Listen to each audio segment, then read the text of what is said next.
지난 주말 열렸던 제3회 선물옵션 대항, 그리고 투자자들의 기대와 관심 속에 늦은 밤까지 이어졌던 시골이사의 솔직하고 대담한 강의.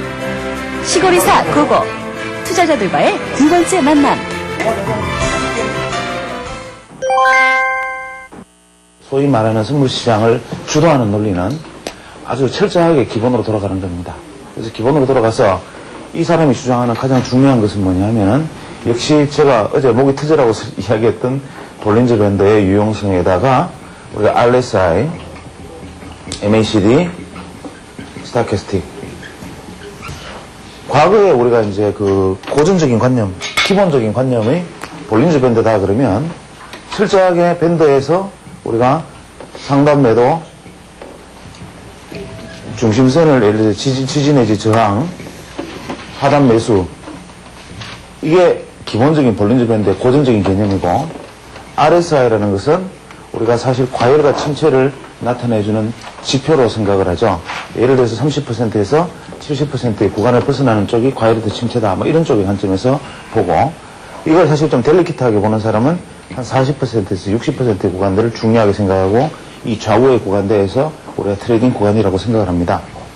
MACD와 같은 경우에는 우리가 예를 들어서 시그널을 돌파를 했다 하지 않았다, 뭐 영선을 돌파했다 하지 않았다 이런 관점에서 보는 것이 고전적인 생각이겠죠. 스타캐스틱도 결국은 이 과열과 우리가 침체의 지표입니다. 자, 그런데 여기서 우리가 하나하나 이제 장점과 단점을 한번 생각을 해보죠. 그 장점과 단점을 하나하나 생각해 보면 볼린저 밴드는 현재의 기준으로 보면 사실은 트레이딩 구간, 즉 비추세 구간에서는 대단히 유용합니다. 이러한 기본적인 논리가 소위 말하는 비추세 구간에서는 참 적용하기가 쉬운데 이것이 만약에 추세 구간으로 진입을 하면 빈번한 손절매가 일어납니다. 볼린저 밴드의 가장 결정적인 문제는 뭐냐면 추세가 강력한 경우에는 오히려 또 어떤 면에서는 이 볼린저 밴드의 고전적인 추세대로 나아가더라도 손절매까지 하는 불상사는 벌어지지 않겠지만 이 터닝 포인트에서는 볼린저 밴드의 고전적인 개념으로는 결정적인 에러가 발생을 하죠. 예를 들어서 볼린저 밴드가 이렇게 있는데 상단 매도 하단 매수를 하려고 하는데 볼린저 밴드를 주가가 뚫고 나가버려서 시세가 볼린저 밴드 위로 돌파해 나가는 경우에 그러면 여기서 우리가 매도하고 난 다음에 매도 포지션을 취하고 난 다음에 여기서는 손절해야 되느냐 뭐 이런 문제가 생길 수 있겠지요.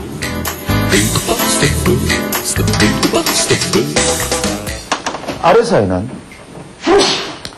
기본적으로 과열과 침체를 나타내는 지표인데 이 RSI를 과연 과열과 침체의 구간으로만 바라볼 수 있느냐. 왜냐하면 RSI는 기본 개념이 Relative Strength Index, 즉 상대적 스트렝스 힘의 인대 지표, 우리가 상대 강도력 지수라 그러죠. 이런 RSI 기본 개념은 뭐냐면 이 상대적이라는 말이 곤란하다 이거예요.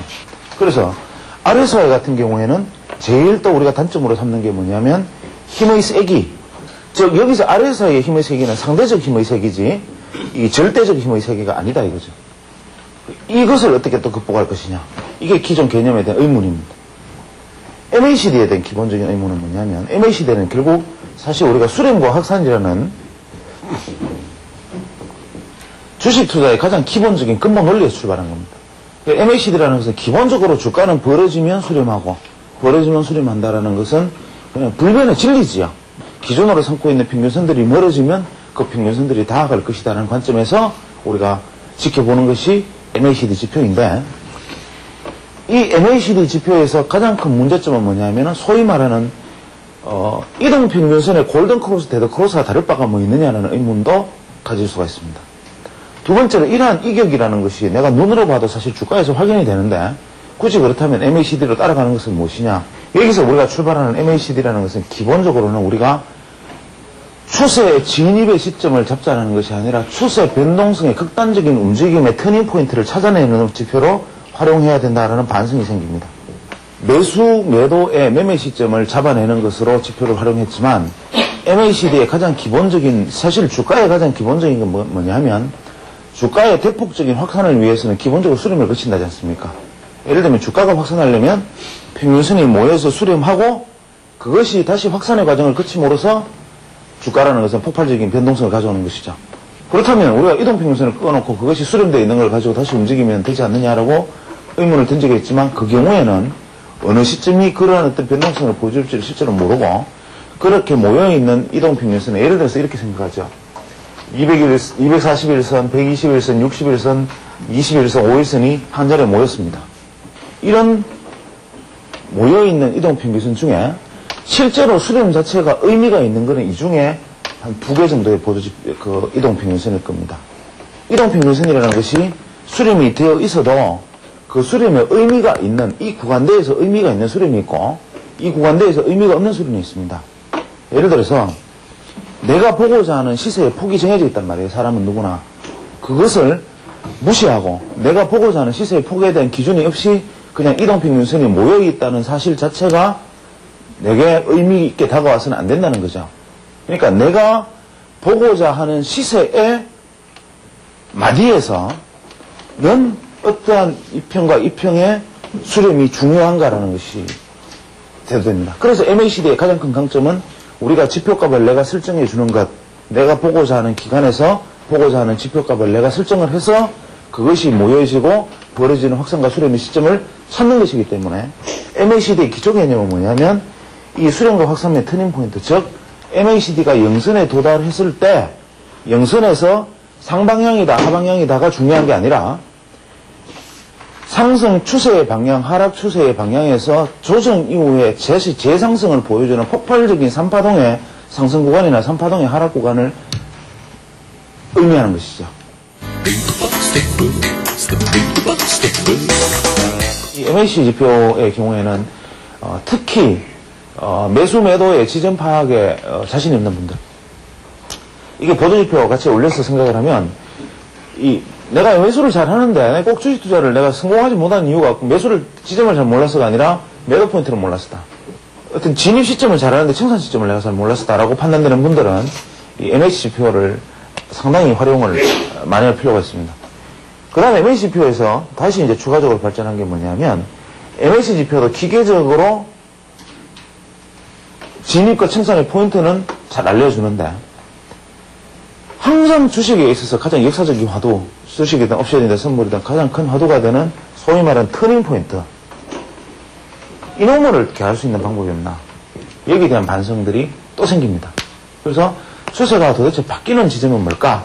그래서 출발한 것이 볼린저 밴드인데 이 볼린저 밴드 지표도 왜곡돼서 사용되어 왔다 이거죠.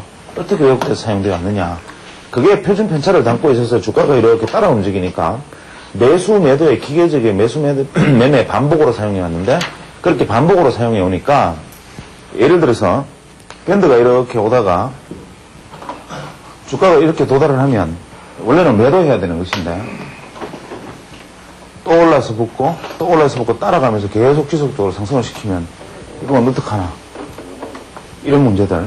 그 다음에 주가가 변동성을 돌파해가지고 여기서 타고 올라가면 어떡하나, 이런 문제들. 그래서 이것을 오히려 좀 더 적극적으로 활용해 볼 수 있는 방법은 없을까라는데 이제 의문은 출발을 합니다.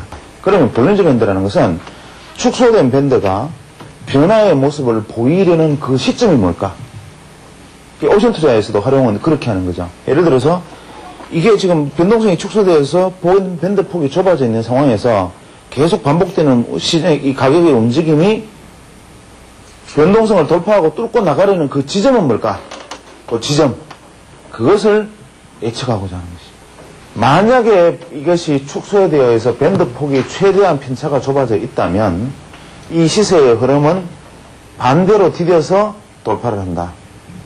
예를 들면 현재 우리가 확률상으로 한 75% 정도 확률로는 주가가 이동하기 위해서는 반드시 반대로 디뎌서 움직여 가더라라는 것이 볼린저 밴드를 연구한 사람들의 표식입니다. 그래 예를 들어서 수렴된 주가가 돌파하는 것처럼 보이는 구간의 반대 방향으로 돌파할 확률이 높기 때문에 사실은 변동성 수치를 한다는 건 대단히 유용하고, 이것이 선물시장에서는 그렇게 해서 반대로 나간 것이 밴드 폭을 돌파를 했을 때 이것을 확인을 했다라고 얘기합니다.